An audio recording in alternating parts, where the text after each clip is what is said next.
America में immigration enforcement को लेकर एक नया आंकड़ा सामने आया है और ये सिर्फ एक नंबर नहीं। जुलाई 2026 में आईसीई ने 39,531 लोगों को गिरफ्तार किया है, यानी एक महीने में लगभग 50,000 अरेस्ट।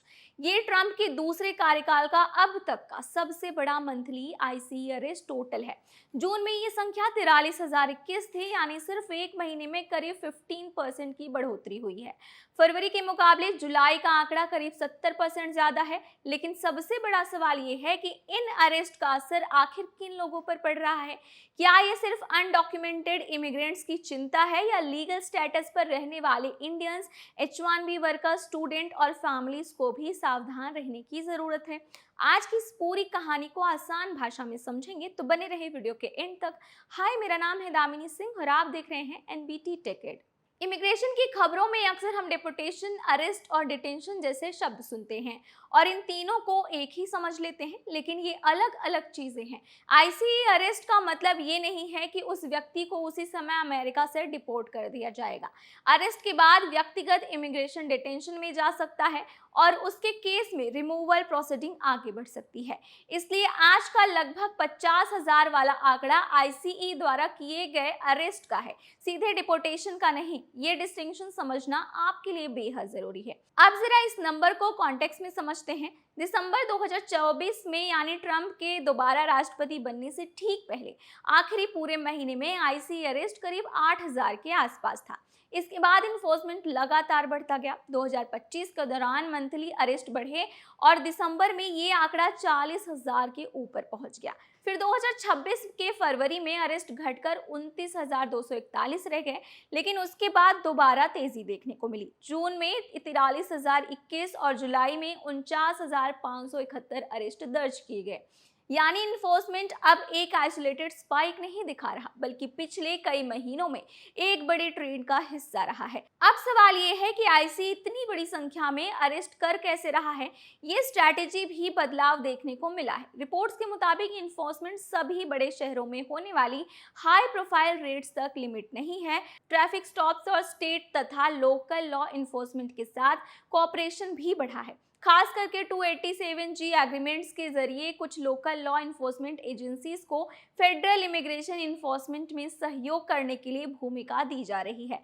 टेक्सास और फ्लोरिडा ने जुलाई अरेस्ट में बहुत बड़ा हिस्सा कंट्रीब्यूट किया।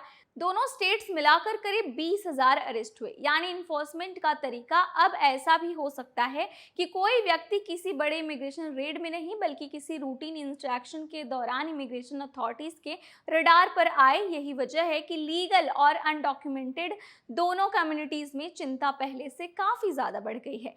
लेकिन यहाँ बहुत इंपॉर्टेंट क्लैरिफिकेशन ये है कि हर फॉरेन नेशनल या हर इंडियन इमिग्रेंट आईसी के टारगेट में नहीं है।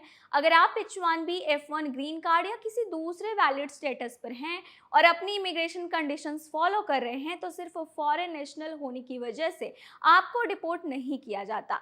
फिर भी इमिग्रेशन स्टेटस में violation, unauthorized employment, visa overstay या रिमूवल प्रोसीडिंग जैसी सिचुएशन गंभीर कंसिक्वेंसेस पैदा कर सकती हैं। अब इस स्टोरी का सबसे सरप्राइजिंग हिस्सा आता है। जुलाई में गिरफ्तार किए गए लोगों में आधे से ज्यादा के खिलाफ कोई क्रिमिनल कन्वेंशन या क्रिमिनल चार्ज नहीं था।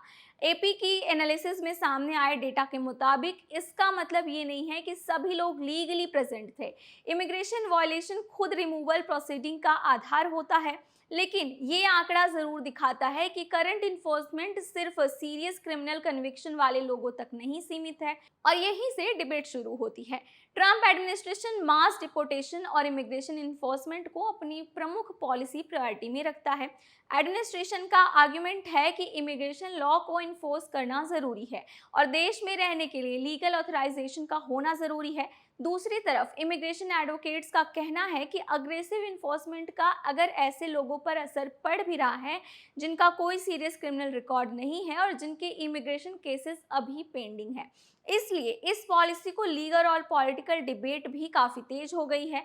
आप इंडियन कम्युनिटी के लिए एक प्रैक्टिकल एंगल समझिए। अगर आप अमेरिका में H1B पर काम कर रहे हैं तो अपने अप्रूव्ड एम्प्लॉयर, जॉब रोल और वर्क ऑथराइजेशन की कंडीशंस को समझना आपके लिए ज़रूरी है। अगर आप एम्प्लॉयर चेंज करते हैं या फिर कोई एडिशनल एम्प्लॉयमेंट शुरू करते हैं तो ये देखना ज़रूरी है कि वो इमिग्रेशन रूल के तहत ऑथराइज्ड है या फिर नहीं है।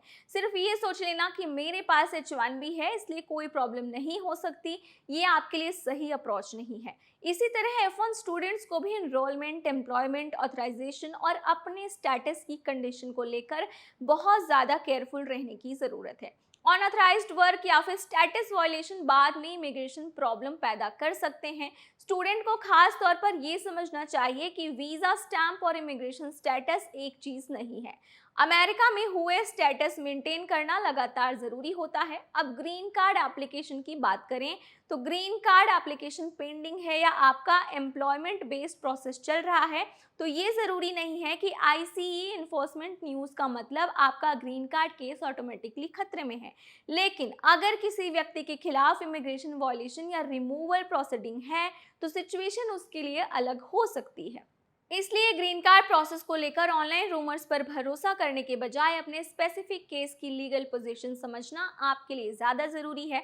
और फैमिलीज के लिए भी ये डेवलपमेंट इंपॉर्टेंट है। अगर फैमिली में किसी मेंबर का इमिग्रेशन स्टेटस अनक्लियर है, वीज़ा एक्सपायर हो चुका है, असलम केस पेंडिंग है या रिमूवल प्रोसीडिंग चल रही है तो पूरी फैमिली को अपने डॉक्यूमेंट्स और लीगल ऑप्शन के बारे में जानकारी रखनी चाहिए। ऐसे केसेस में देखते हैं क्या होता है वाली अप्रोच आपके लिए बेहद रिस्की हो सकती है। अब एक और बड़ा सवाल, क्या जुलाई के 39,571 अरेस्ट का ये मतलब है कि आने वाले महीने में हर महीने 50,000 से ज्यादा अरेस्ट होंगे? तो इसका जवाब क्लियर है कि जरूरी नहीं है। Monthly numbers, enforcement priorities, available resource, local cooperation और गवर्नमेंट स्ट्रैटेजी के आधार पर ऊपर नीचे हो सकते हैं। लेकिन जुलाई का रिकॉर्ड ये जरूर बताता है कि ट्रंप एडमिनिस्ट्रेशन की दूसरी टीम में इमिग्रेशन इन्फोर्समेंट की कैपेसिटी और इंटेंसिटी काफी बढ़ चुकी है।